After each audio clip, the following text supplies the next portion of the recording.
নেপালের সাধারণ নির্বাচনে বড় ব্যবধানে এগিয়ে রয়েছে কাঠমান্ডুর সাবেক মেয়র ও জনপ্রিয় র্যাপার বালেন্দ্র শাহর দল রাষ্ট্রীয় স্বতন্ত্র পার্টি আরএসপি। এখন পর্যন্ত ১১০টি আসনে এগিয়ে রয়েছে দলটি।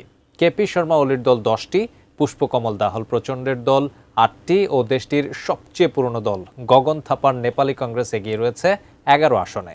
রায়হান মুন্সির প্রতিবেদনে বিস্তারিত। নেপালে বইছে পরিবর্তনের হাওয়া।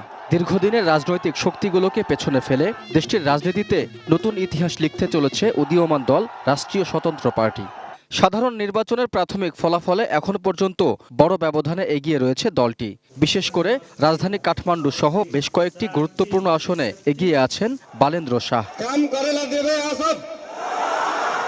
অন্যদিকে এবারের নির্বাচনে বড় ধরনের চ্যালেঞ্জের মুখে পড়েছে Nepali Congress, communist party of Nepal সহ দেশটির প্রভাবশালী রাজনৈতিক দলগুলো। ফলাফলের বর্তমান ধারা বজায় থাকলে বড় ধরনের পরিবর্তন আসতে চলেছে নেপালের রাজনীতিতে। প্রাণঘি মানে ও ঘ্রাণে যে কোনো খাবারই আনে ঐতিহ্যের অতুলনীয় স্বাদ। প্রাণঘি ঘ্রাণেই পরিচিত। দুর্নীতি বিরোধী অবস্থান, স্বচ্ছ প্রশাসন ও নতুন প্রজন্মের রাজনীতির প্রতিশ্রুতি দিয়ে দ্রুত জনপ্রিয়তা অর্জন করে আরএসপি। সামাজিক যোগাযোগ মাধ্যমে ব্যাপক প্রচারণা ও তরুণদের সক্রিয় অংশগ্রহণ বড় ভূমিকা রেখেছে দলটির পক্ষে। রাজনৈতিক বিশ্লেষকদের মতে পুরনো দলগুলোর দুর্নীতি, অস্থিতিশীলতা ও অর্থনৈতিক স্থবিরতার কারণেই নতুন দলকে বেছে নিয়েছে তরুণ প্রজন্ম।